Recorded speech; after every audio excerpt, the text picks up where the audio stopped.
With that, I will start. Again, welcome everyone to today's webinar on the postcode lottery and on the concept of trust-based philanthropy. Today we have three parts. So in the first part, I will guide you through what is the postcode lottery. I hope many of you know the history and know more about the lottery already. But it's always good that we have some fundament about this important donor. Then we will talk about the concept of trust-based philanthropy. That is a concept that has been adopted by the Postcode Lottery. They're maybe the largest donor in the world using this methodology. And of course, we will conclude with ideas on how you can apply and what is important if you do an application, if you submit an application to the, or even considering an application to the Postcode Lottery. So that's at the end. And again, if you have any questions, feel free to ask them in the chat or afterwards by raising your hand. The Postcode Lottery, the whole reason why we have this webinar today and why so many of you are interested in this topic is that the Postcode Lottery is one of the largest private donors in the world. And so you have government funders, bilateral, multilateral donors. They're of course bigger. But if we look at the private donors, the Postcode Lottery is one of the largest private donors in the world. And the amounts that they give are high, as you see. So 8.7 billion in total they've given to NGOs already last year. The Dutch Postcode Lottery contributed almost 400 million, 378 million euros. So that's quite a significant amount. As mentioned, the Postcode Lottery is a big fan, the big ambassador of the concept of trust-based philanthropy. What it is, we will discuss in a bit, but in itself, it's about flexible, impact-driven funding, long-term commitments, and those are reasons why many organizations are curious about the Postcode Lottery, because by working together with them, they have a long-term partner, they have significant funding that is coming in, and it's quite flexible. So a very attractive funder to work with. And what makes the lottery very unique is their openness and transparency. So they're quite open for you if you reach out and would like to learn more about them on the website. There is tons of information you can find. And we know from clients that they're even willing to give feedback on concept notes or other ideas that you share. So a lot of donors are quite far away and on distance, but this is a donor that is very accessible. You can easily connect with them, and that makes them quite interesting. What we also see is that the majority of organizations that try to apply for the Postcode Lottery are not successful.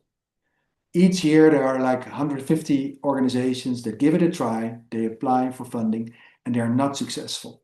Even though all this information is out there, there's so much transparency about what they fund, what they don't fund, how they work. You can reach out to them, but only 15% roughly each year. Of course, the amount is slightly different, the percentage is different, but the percentage is relatively low. And that's the reason why we decided to do this webinar as well, because, well, maybe knowing the donor better, understanding the donor better will help you to determine if you have a good chance on winning, and maybe you can increase the quality of your proposal so you are in the lucky category, so to say. So that's the whole purpose of today.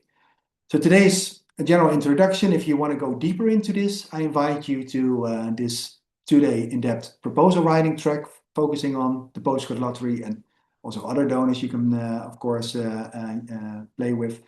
But this goes a lot deeper than we do today. So this will be shared with you as well. About the Postcode Lottery, and I will make myself a little bit bigger, so well, maybe nicer than only looking at a PowerPoint presentation.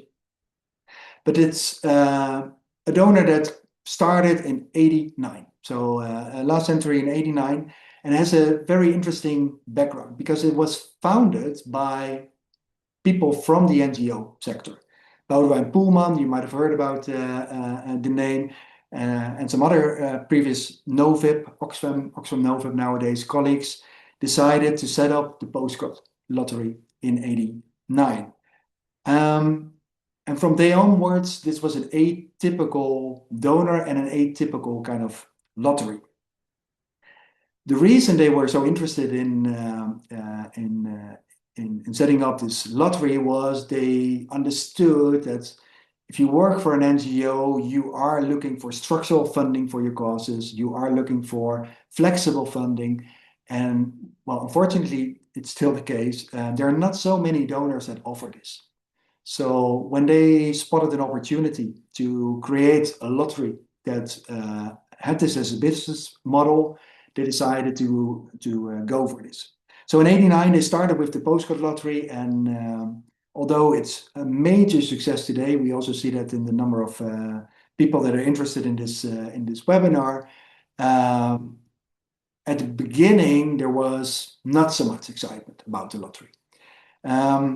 It took them quite some effort to convince 3 organizations to be the founding members of the lottery. So now we are thinking about what can we do to higher your chances to get in the initial year or years maybe. It was mainly the lottery reaching out to NGOs. Do you want to partner with us? So it was the opposite direction. And only 3 organizations in the initial period decided to become like a founding partner. So obviously NoVIP, where they started, Vluchtelingenwerk, so the Dutch refugee organization, and Natuurmonument, so the environmental organization in the Netherlands. They were the 3 founding members, and they're still partner of the lottery, and they're still the largest recipient of funding of the lottery because of their initial support. In the following years, 3 more organizations were joined, and also they still receive a significant amount of funding. WWF, Doctors Without Borders, and UNICEF. So these 6 together were considered as the founding NGOs and are therefore still the largest recipients of postcode lottery funding. So if you ever want to end up at the level that they are, that's probably not going to work, just to manage your expectations. So they were looking for a new business model to get unrestricted and more flexible long-term funding for NGOs. But they also saw an opportunity in coming up with a lottery that was quite unique. The gambling world in the Netherlands is quite regulated, as you might know, maybe you don't. But to start a lottery was made very unattractive. So to protect the state lottery, I think, but maybe there are other reasons, conditions were put in place to not be open to many new players. And one of the conditions is that a lot of your income needs to be given to charity organizations, 50%. And that's one of the things that the lottery has been doing from day one. They saw this opportunity in it for them, but many commercial lotteries, of course, don't find that very attractive. But maybe more interesting, and that's maybe the reason why they became so big in the Netherlands, is that the lottery is not based on an anonymous lottery ticket, but it's your zip code, the postcode. And well, we have many Dutch people in the room today. We also have international people in the room. The zip code system in the Netherlands, the postcode system in the Netherlands, is so detailed that you and your direct neighbors have a unique zip code. And if your zip code is the lottery number, then your ticket number, that means that if you win, your neighbors also win. So, and that's nice. So as a group, you win and you can do great things together. It also means that if you don't play in the lottery, you can lose without even playing in the lottery. And that creates, of course, some pressure. So people want to be part of this lottery because you don't want to lose. And because of that model, people recognize it, want to be part of it. Part of the contribution goes to NGOs. So many reasons why people find it interesting. And so the lottery keeps on growing year after year after year. And especially in the 90s and early 2000s, this lottery was growing a lot. And because of that, also the number of organizations that could get funding from them grew. So the donations to the NGO sector grew. And because of that, the lottery, of course, became very, very interesting. What is important to be aware of is that, as I mentioned, 50%, and now it's 40, I will explain that later. But a big chunk of their income goes to NGOs, which is great. The consequence for the lottery is that the remaining part, let's say 50 and now 60%, is left for prize money, for marketing, for communications, for the internal organization, for the overhead.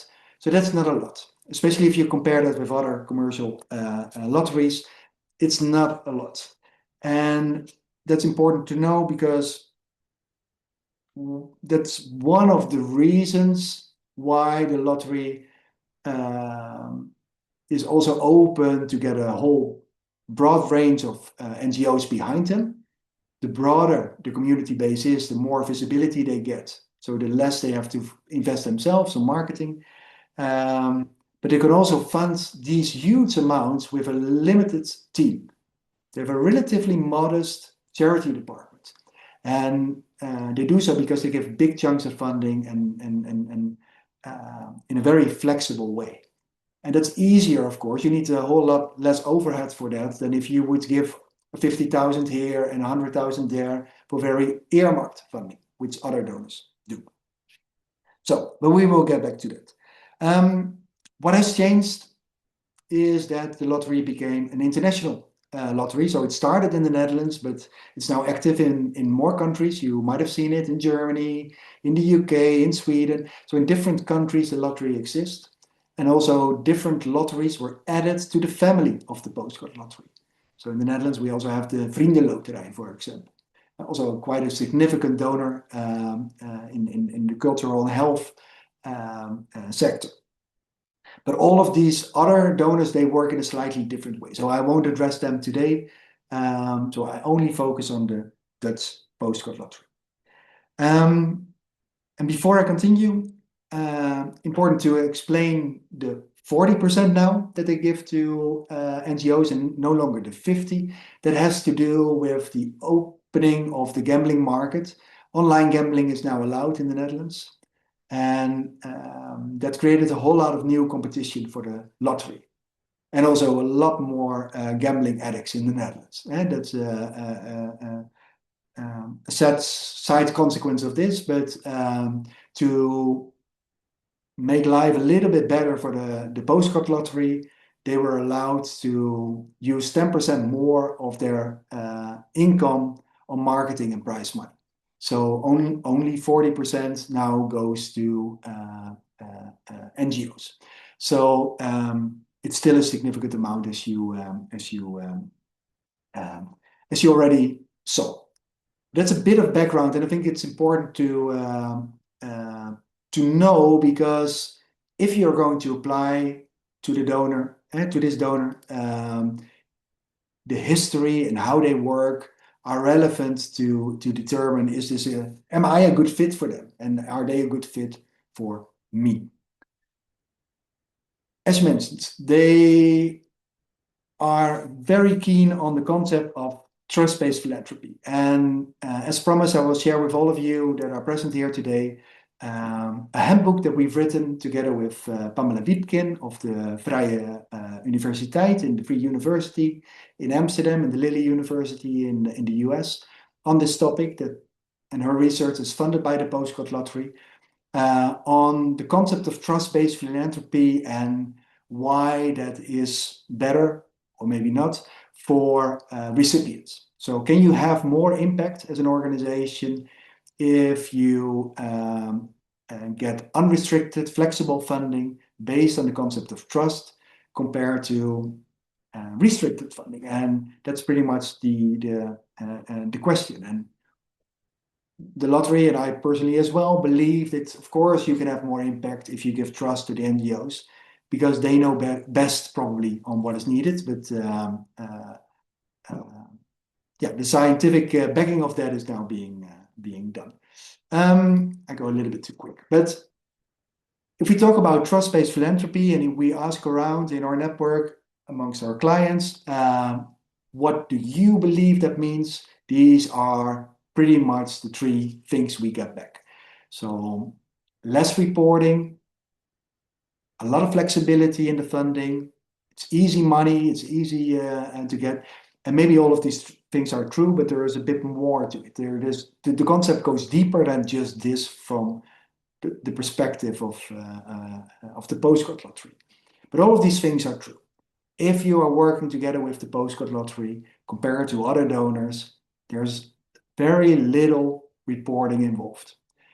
And that's great because that saves you a lot of overhead, and the reporting that you share with them is, in many cases, the reporting you also use to other donors. So that's great. So there's a lot of flexibility in the funding, so we will also explore that a bit deeper. But that means that if you believe that in 2 years from now, your organization should do slightly different things than you think today that your organization is going to do in 2 years, normally that's not an issue at all because they understand that the world is changing, that you get new insights, and as long as impact is your priority, this is a donor that wants to think along with you and gives you the flexibility and the trust you need. And the easy funding, well, we saw the success rate that argues perhaps the opposite, but in applying for funding, there are no fixed formats, there are no fixed amounts, none of that exists. So it's up to you. You tell them what you need, and that's pretty much the way to apply for funding. So all of these things are true. So that's good. But like I said, there is a bit more to it. And trust-based philanthropy, and you will see the definition also in the document that I will share with you, but it's a funding philosophy that put emphasis on relationships and mutual accountability. It's about systemic change. And it is a different way of looking at power between, there is always a power dynamic, of course, between the donor and the recipient. But in a trust-based philanthropy model, you are equals, you could say. So we're both trying to achieve mutual goals that we have developed. So you as a recipient, you are as important as they are as the donor. So the whole power dynamics change. And that means that instead of you seeing them as the funder and they only see you as the implementer, you are both partners, as I mentioned, in achieving your mission. And this is a whole different mindset at the beginning. So that is something to be aware of. That's that if you also look at the donor in this way, then this donor and all other donors that adopt the principles of trust-based philanthropy, they are here for you. But if you look at them as a traditional donor, or then it might not work. So it's important that you see this. And in your projects and in your implementation, in your work, this is what you will probably see. So the funding that you will get is long-term, very flexible, ideally even unrestricted. So you just get an amount wired to your bank account every year. And what you do with it, that's up to you to decide. And that's the ultimate of trust-based philanthropy. And we see many examples of that with the Postcode Lottery.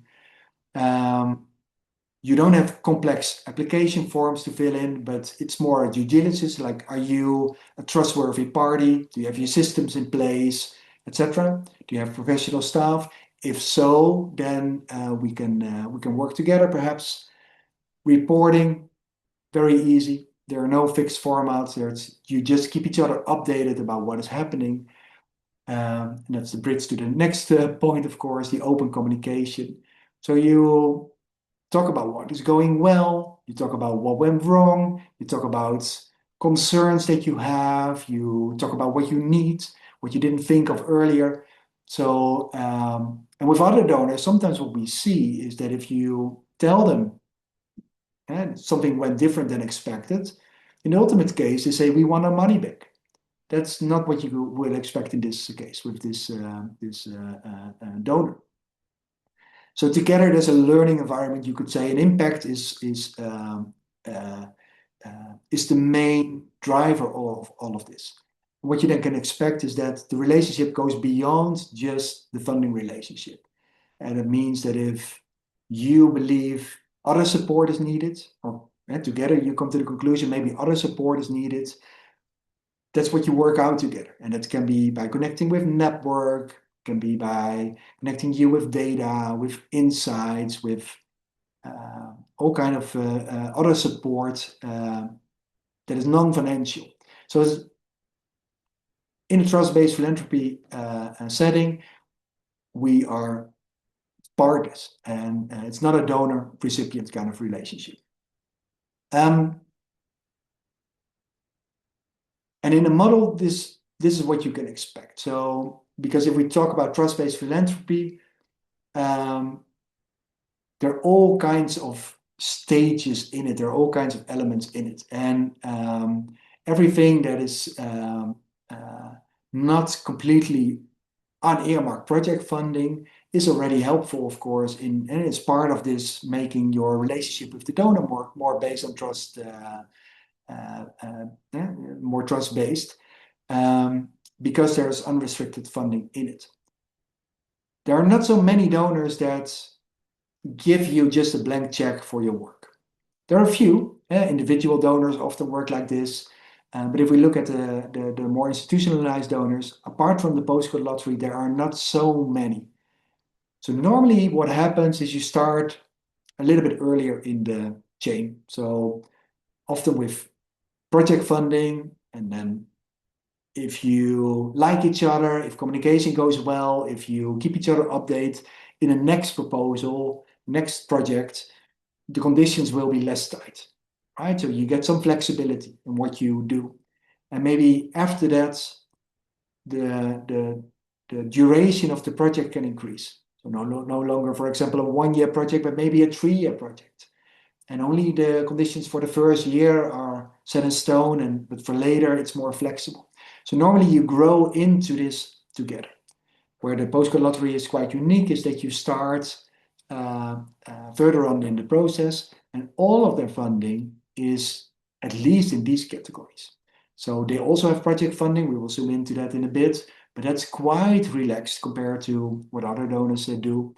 But the majority of their funding is either fully unrestricted, that's by far the largest chunk, or in a very, very flexible way for long term. And that makes it so attractive for organizations like you, because it also brings in funding for the organization. And they are very aware that also an organization needs to exist. So they are happy to contribute to that. So why this is important for the lottery? First of all, more impact. It's a radical decision that, a radical point of view maybe, that if we trust our recipient, that they know how they can get their best results, that we also get our best results, and that's the most impact. So if we give you the full space to maneuver in, then we achieve most impact. That's a principle and decision. But it also means on their side, as mentioned, less overhead. They can manage all of these grants with a limited amount of capacity. I'm always impressed with how many little people actually are working for this donor. And by working like this, it also allows them to diversify their portfolio. And that's something what you see in their grantees. It's a huge range of all kinds of organizations, from mid-sized or from some perspective even smaller organizations to the world's largest organization, from the Netherlands to international organizations, from human rights to environment to the cultural sector. All kinds of different organizations are being funded by them.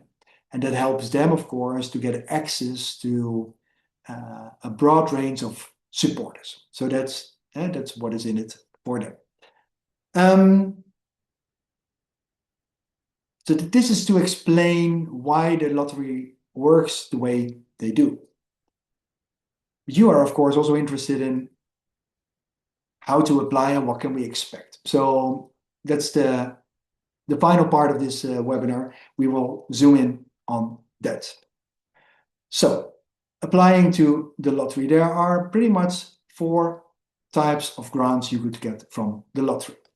So we have the one-time donation. So that's you could say project funding or maybe program funding. It can be multiple years funding, and the conditions are quite relaxed.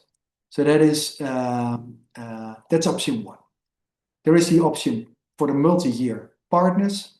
This is unrestricted funding, multi-year. So you get a contract for multi-years. Then it will be assessed if the contract will be renewed or not. And by far the majority of cases, the contract will be renewed and renewed and renewed. So if you look at the grantees of the Postcode Lottery, you will see that many are a partner for decades already. And they get unearmarked funding. So this is the holy grail for many.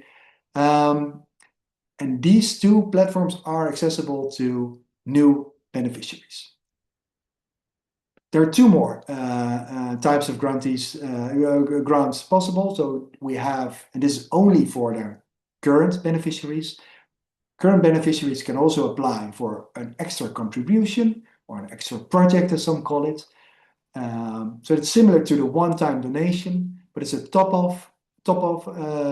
on your existing multi-year partnership that you have with them. So you as an organization get, let's say, 500,000 per year unrestricted, but you have the idea that one project needs special funding because that is going to change all that you do for the better, right? So you can apply and say, well, we've already always done A, B, and C, but we would like to get some funding for project D because then we can really have a huge impact somewhere in a new market or a new area for you. And you can apply for funding. But again, you need to have a multi-year partnership with them to be able to apply. And the last thing they offer is something they call the Dream Fund, and that's only for the larger multi-year partners. And this is for the very risk-bold kind of ideas, very innovative ideas that might change the world, that might have an enormous impact, but there is also a high risk that it doesn't work. Those types of projects you can apply for at the Postcode Lottery in what they call the Dream Fund framework, and that will give you the opportunity to really start large-scale multi-year projects that no one else is willing to fund. So, but today I'm going to talk mainly in the remaining part of the session on the one-time donation, because that is for newcomers the normal route to get in. Only a few are successful to get a multi-year partnership straight away, but in itself you can apply. Same principles apply that I'm going to show you in a bit. So you can apply to the lottery if you believe you qualify, asking for a multi-year partnership, and you might get it. Every year there are a few that are successful, but most start with a one-time donation. So what is needed to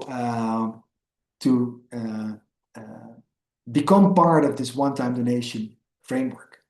And all of these requirements are very transparent also on their website. I will share the link with you later as well. So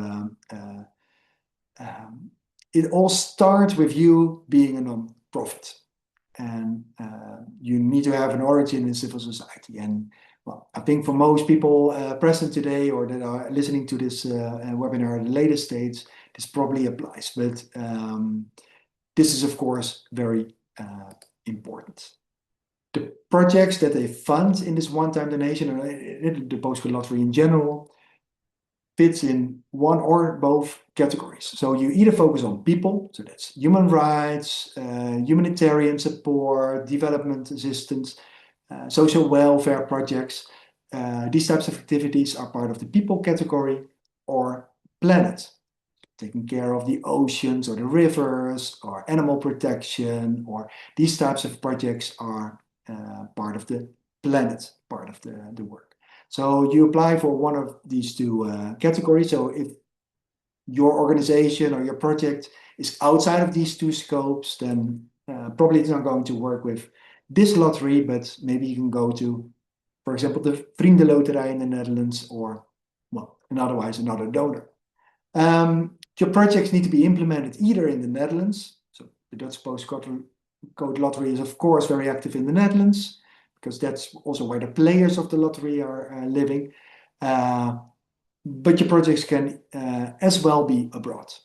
And in that, there are no limitations. So anywhere in the world is, in theory, fine. What is important for them is, and this is more for you as an organization, is that you have broad public support and approval. This has to do with the origin of the lottery, being a lottery. Their players are, of course, making all of this happen. So it is important that they recognize themselves in the organizations that are being funded by the lottery. And maybe you can add like a new market for them. So maybe your organization has access to new groups of people that are not playing in the lottery so much yet. Many people play, but there are still many people that don't play. Maybe your organization has access to organizations to people that are not playing yet. Well, that makes it very attractive, of course, to them. So ideally, you have broad public support and national reach. So if you only do a project in for example, The Hague or Amsterdam, that's not super interesting for them, or in one province. But if you have a project in the Netherlands, it needs to have national reach. And that has to do, again, with the fact that many people should recognize themselves in it. Your organization needs to be seen, ideally, by everyone in the Netherlands. And again, ideal. There are many cases where we also see organizations that have received funding that are not so well known in the Netherlands, or they can also often get a one-time donation, but they're more, you have higher chance if you are a well-known brand and people like you. Of course, if you want to get the multi-year partnership, it's very difficult to get in if people don't know you. So that's that. For smaller organizations, the Postcode Lottery is maybe not the ideal donor, because you need to have your own fundraising of at least 800,000 per year annually. So that's something that is extremely important to them. And why? Because they fund significant amounts and they don't want you to rely on the lottery too much. And it has to do with the next point. So only a quarter, maximum a quarter of your annual budget can be the amount that you apply for at the lottery. So for example, if you have a budget of 1 million per year, you cannot apply for more than 250,000 per year. But if you have a budget of 5 million, you can easily apply, of course, for 500,000 or more. So, but they just don't want you to rely too much on them. They're a great donor, but you should also be funded by others and be in a position that you can also continue without them if that would ever happen. So that's important. And what is, of course, very important is that you are very professional. So they would require you to have in the Netherlands what we call an ambi status, or an equivalent somewhere, so a charity status. If you have labels that prove that you're a professional, ISO certification, CBF. Those things help. CBF definitely, Dutch quality label for fundraising. But they also want you to be passionate. Why is that? Because they are a very passion-driven organization. They are selling your work. They are selling their work, of course, to people, to the players in the lottery. And if you're not passionate about your work, how can the players become passionate about your work? Right? So you need to be passionate. And that's something you can showcase in your proposal. That's something you can showcase in how you get publicity. That's something sometimes you also see in the amounts of times that you are trying to get funding. And we saw that 15% only gets funding after their first attempt, but some try it a few years in a row. And that helps to show that you're very passionate about your cause, and it helps to show that you are very passionate about the partnership with the postcode lottery. Might not be sufficient, yeah, it depends, of course, on your proposal, on your organization, and if you meet the other criteria, but it does help, of course, to showcase how passionate you are. So if you meet these requirements, or most of these requirements, it becomes like something to consider. Well, then how to apply, and then I will and go a bit more in depth on the procedure and what you can expect. September 1st is something you can already put in your agenda. It's every year the same.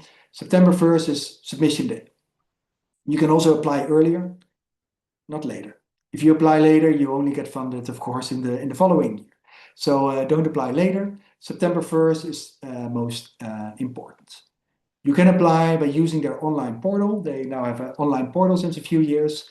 I will share that link also afterwards with you, so you can have direct access to it. And the way you submit a proposal is really up to you. You are flexible. You can decide how you are going to submit your proposal. So it can be in a one-pager, it can be in a full proposal, it can be whatever you believe works. It can be a proposal that you also reuse to other donors. These things are totally fine.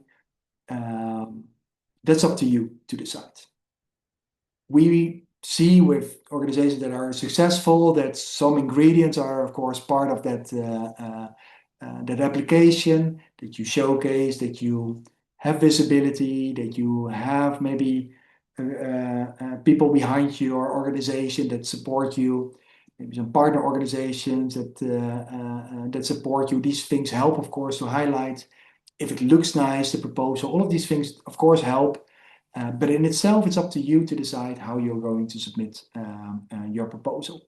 So all proposals look completely different. So that's fascinating. And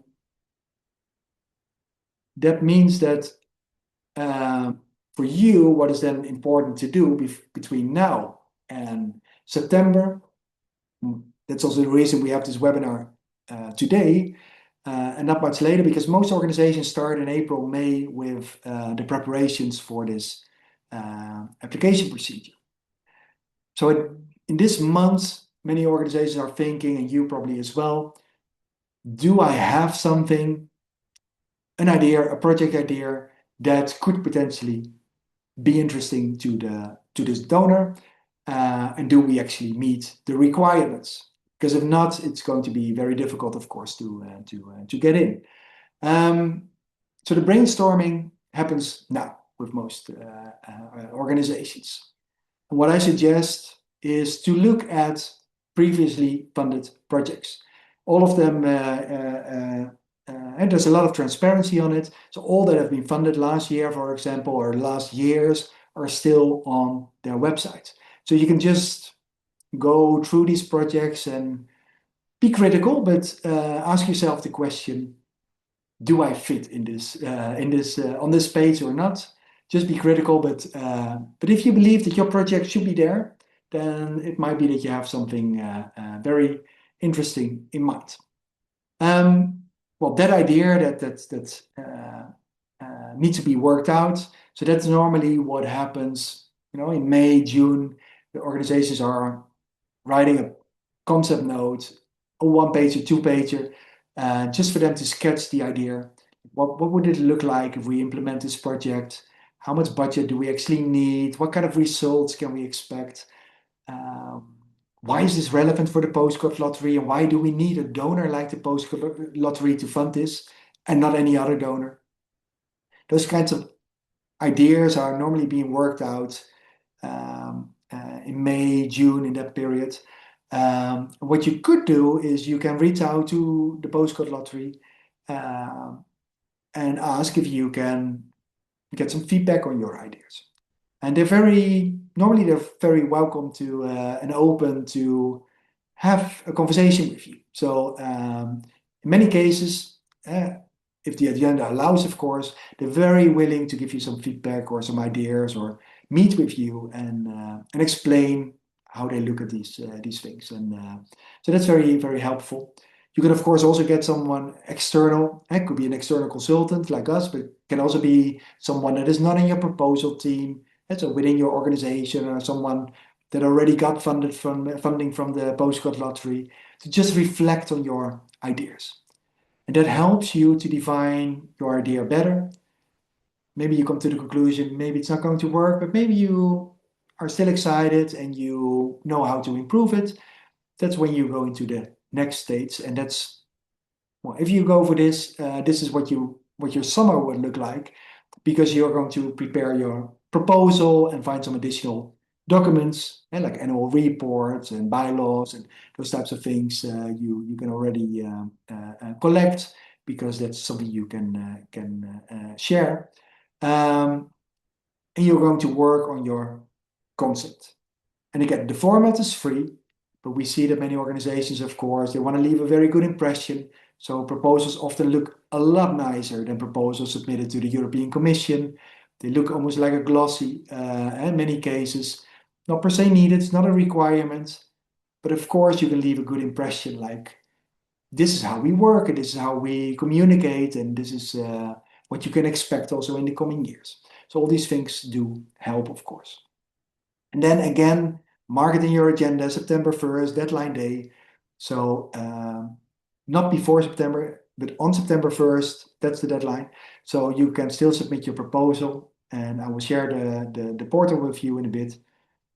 But please submit it a little bit early, just a week before, 4 days before, because there are always things going wrong. Every year we have the same issue, that people are struggling to submit their proposals.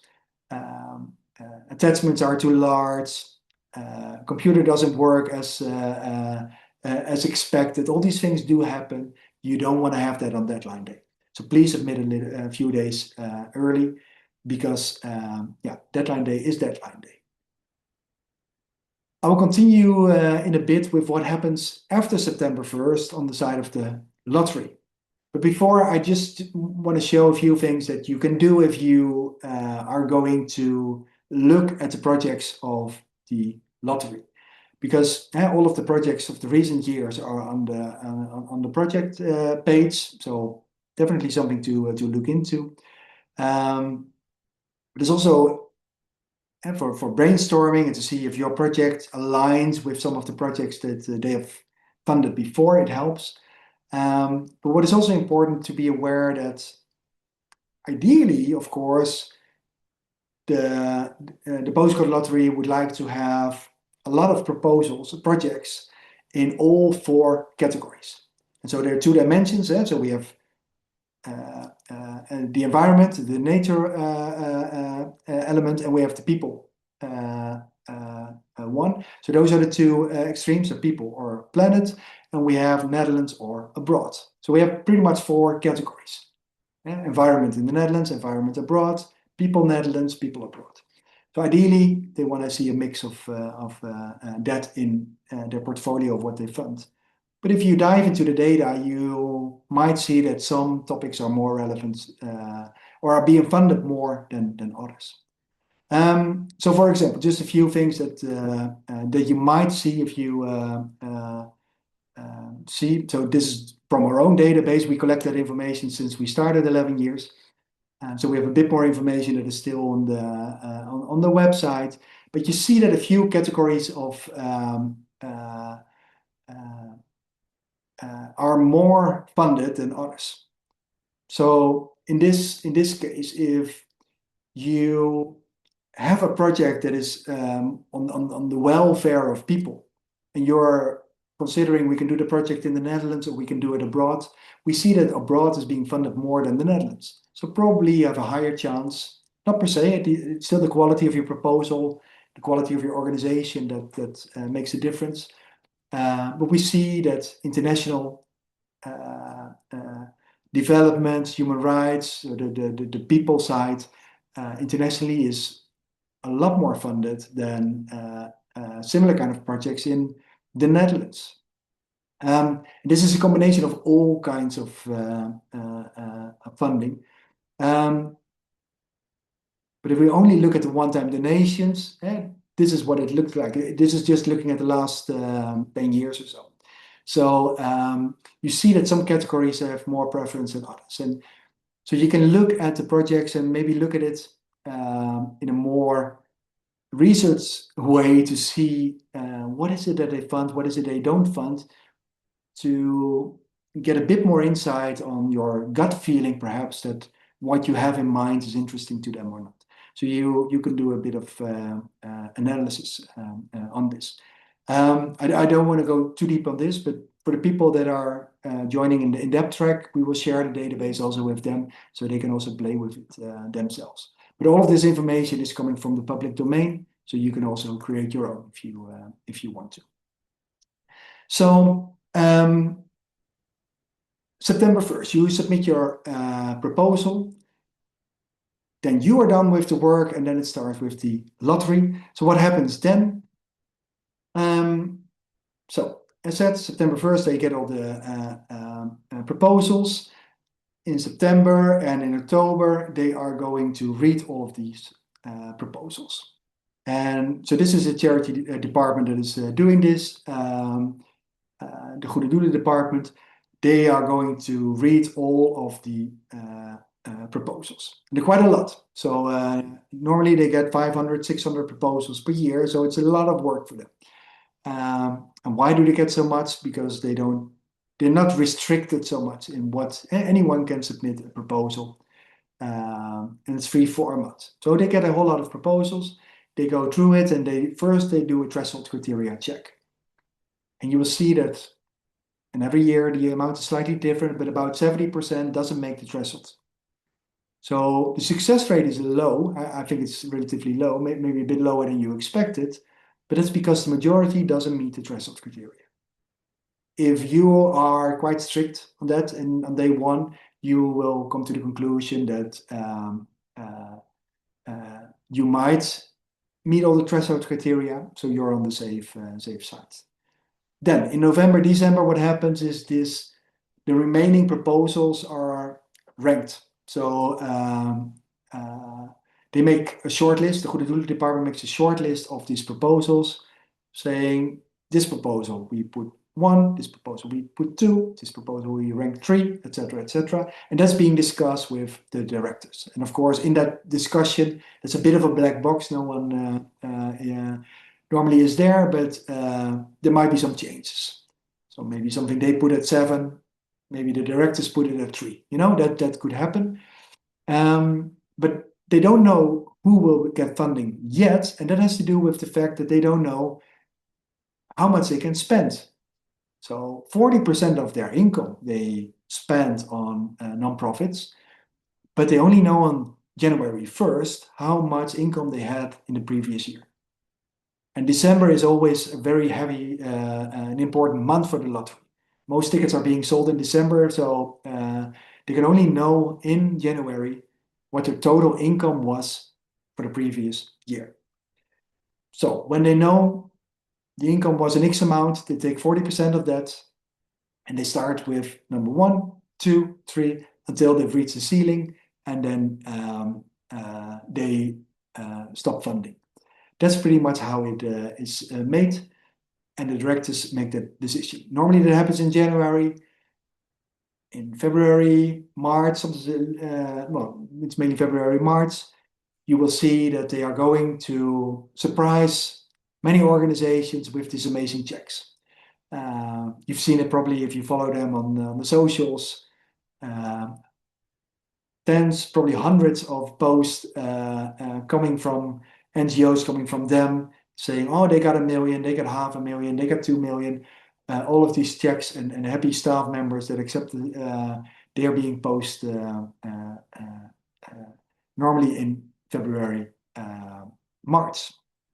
And then the whole cycle starts again. So as of April, all of the funding has been allocated, and that opens the door again to start thinking about new projects. So if you want to talk to the lottery, often April, May, June, those are the best months to reach out to the lottery and see if they are willing to talk to you. All right. So with that, I will conclude this part. And this I will share with you and the hyperlinks behind it. So how to apply, so the conditions I showed you, and how to submit a proposal, and the portal. They're in this behind these hyperlinks. And as mentioned, if you want to be part of this in-depth track, feel free. We have 2 or 3 seats left, I think. So not many, but in May we will have these sessions in The Hague in the Netherlands. And if there's some interest, we will also do an online version later. Good. So with that, I will stop the recording, and then